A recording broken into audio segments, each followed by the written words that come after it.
Hey guys, how's it going? Quick little mini lesson today. More of sort of like a pentatonic thought maybe. If I ask you, now this is, if you're a pentatonic playing fool already, a pentatonic wizard if you will, this maybe doesn't apply to you, but if occasionally you feel a little stuck in your pentatonic shape or your pentatonic scale, maybe this one is for you.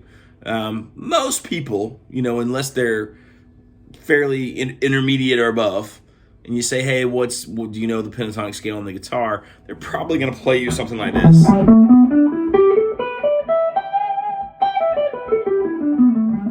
That's 12, 15, 12, 14, 12, 14, 12, 14, 12, 14, 12, 15, 12, 15. I might have said too many 12, 14s. Whatever. You know what I mean? That's the E minor pentatonic scale. Maybe you know it on the fifth fret is, A minor. 5, 8, 5, 7, 5, 7, 5, 7, 5, 8, 5, 8. Maybe you know it there. Maybe you know it from G, 3, 6, 3, 5, 3, 5. Doesn't matter. It's the same shape everywhere, right? We're going to talk about an E minor today. But so let's say that you know that one.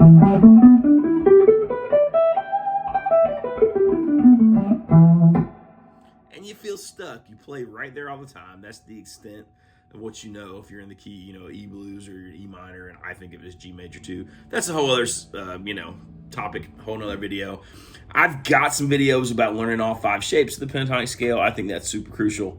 I'm not going to go that in depth today. We're just going to talk about a little sort of a trick, a hack, whatever you want to call it, to get yourself out of that one shape in E minor or whatever key. Because once you learn it in one key, it's easy to move it around to all the others that you know, or all of them really. But anyways, the one about the 5 pentatonic shapes, and maybe even the one where you take those 5 shapes and you turn it into diatonic scales. I'll put those links in the description, so if you want to check that out and go a little more in depth, that'll be there as well. But today is getting around, if you're used to playing there,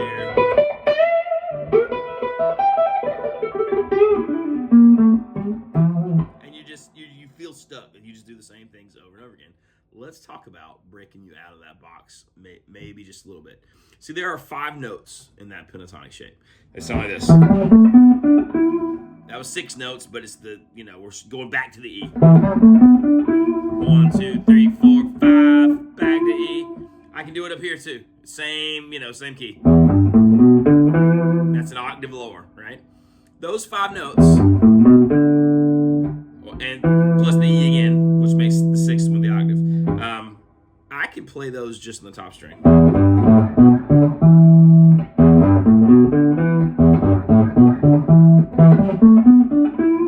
So anytime we're playing an E, we're just repeating those same 5 notes over and over again.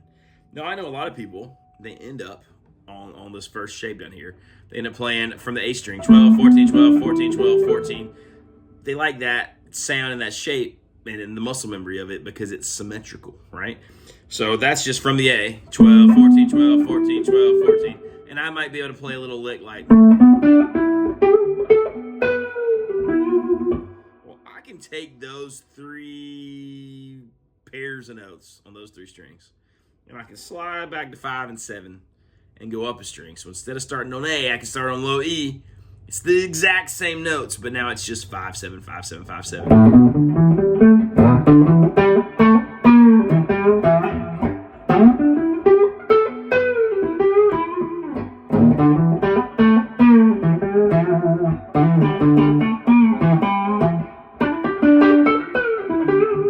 So anything I can play right here on those 3 string pairs, those 3 note pairs, those 3 strings, blah. I don't know why that's so hard for me to say today. I can play over here on 5 and 7. And that's true in every shape. I can find those 3 strings and they'll always be in the same order on every single shape. I can find it right here, which we're going to talk about in a second. I can find it right here, obviously. Right here. It's just everywhere. It's over and over and over and over again. And you'll find that for every shape. Maybe I'll do a video about that as well. We'll see what happens in the future. But anyways, so if you can get that in your brain, instead of jumping here every time, this shape, maybe you come here,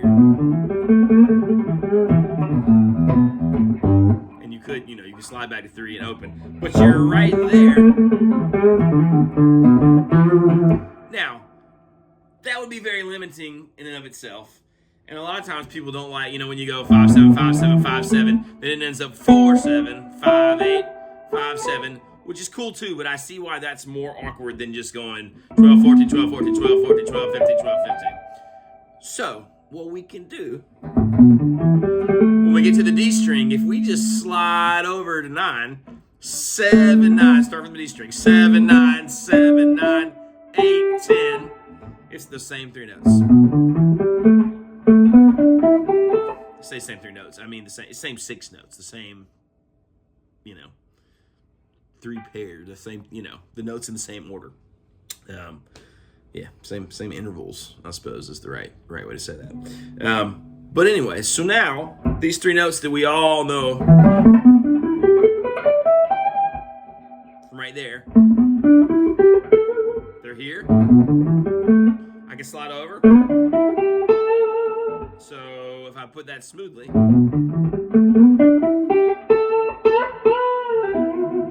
so I might go.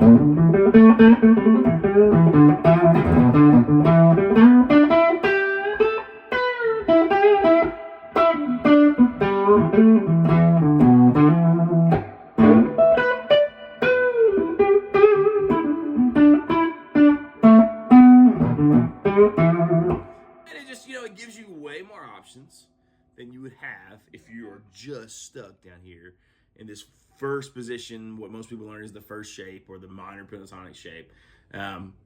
You know, you got a lot of, well, you have all the same notes, you have all the same sounds and possibilities. You're just in a different spot on the neck, so the sort of timbre of it is different. Being able to play on those lower strings is cool. Then you come up into the, you know, smoothly, which is sort of the next octave where you'd be here. And again, they're on different strings, so it's just feels a little different. The vibe of it is a little different. You know, and there's so many things that open up when you start to see that, especially when you slide over here and you realize that note is on 8, this note's on 7, there's a cool little double stop. So, you know, you hear that all the time. I'm holding 8 on the B string, I'm holding 7 on the G, and then I'm hammering on to 9 on the G. If I come up to 9, then I can slide right back into that, you know, 7/5 little shape. If I wanted to, I could keep sliding back to 3 and then open, you know.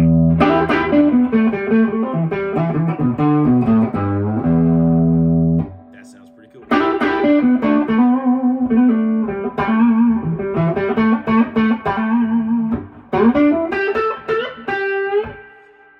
For some reason, I love that lick right there. It works here too. But when you're playing right here, 7 9 7 9, and then you play the 8, it just works so nicely to cut that off. So like if you play something like,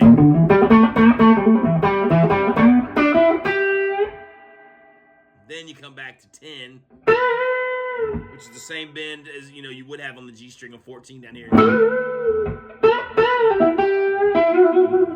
Same bend that you got right here on 7 on the D string.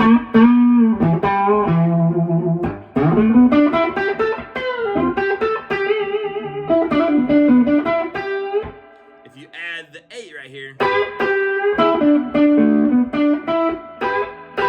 so you're bending 8 with your middle finger, 7 is just hanging out with your first finger.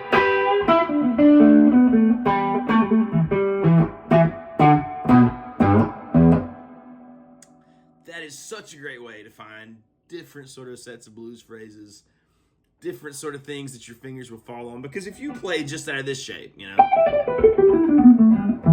your fingers are just, they're going to fall in the same patterns, you're going to fall into ruts. It's really hard to break out without really thinking about it. But as soon as you go to the same familiar sort of notes and sort of familiar shapes, but in a new spot where your fingers are forced to kind of slide around and move in a different combination, you're going to play things, they're not so foreign that they sound odd to you, but you're going to play things that are a little fresh, that you end up twisting them and phrasing them a little different. And it's just a great way to break out of the rut. And it's not so different from this thing that you can't jump back to this position down here on the 12th fret and it not sound cohesive. It'll all sound like it fits together. So maybe you start in good old familiar territory. Then you jump to the lower strings to start the next phrase. Up.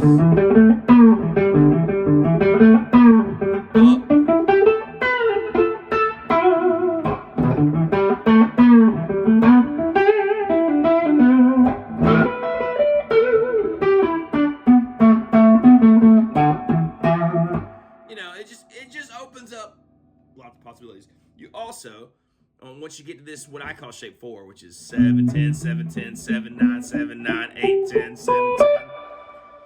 There's some really cool things happening on the first 3 strings. There's your E minor, 9, 8, 7 from the G string. Here's your G chord, G triad from the G string, 7, 8, 7, just a D shape. If you wanted to play something like that, all lives right there. It's the same place licks like,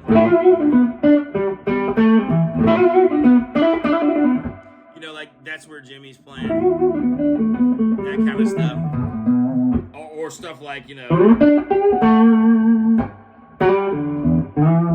he's living right there a lot, when I'm trying to sort of pretend to be Jimmy, which I enjoy attempting. That's where I live a lot of times, playing lead lines, because it all falls together, with all those chords you'll want right there. There's your,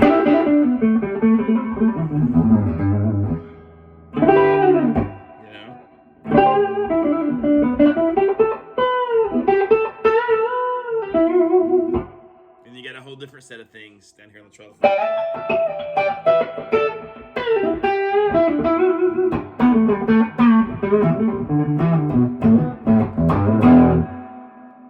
But anyways, from E major it's super fun because it's 2 4 2 4 2 4. Then you slide over 4 6 4 6 5.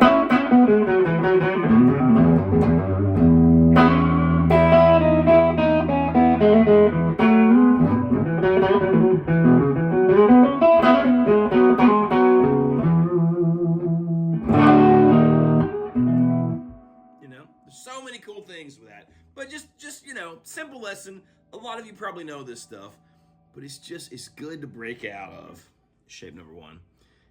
Start on what I call shape 3, go to shape 4. So if you put it all together, just in case I didn't explain it clearly so far, to restate it, the shape is simply 5 7 5 7 5 7. Start from below E. 5 7 5 7 5 7. Then you're gonna slide with your ring finger right there. 7 to 9, 7 9, 8 10, and then if you want to finish out that pentatonic shape, it's 7 10.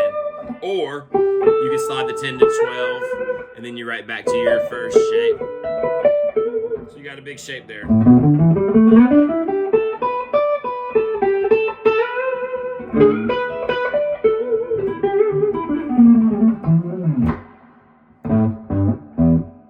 Cool. Hopefully, I know that's quick, that's short, nothing crazy profound, but hopefully that helps. That also happens to fall right there, like I said, that E minor 7 or E minor shape from the 7th fret, or E7 or E9 or E7 sharp 9. It's all right there. In fact, I have a song. It's one of the tunes that my trio does, an original, that plays the E7 and then uses.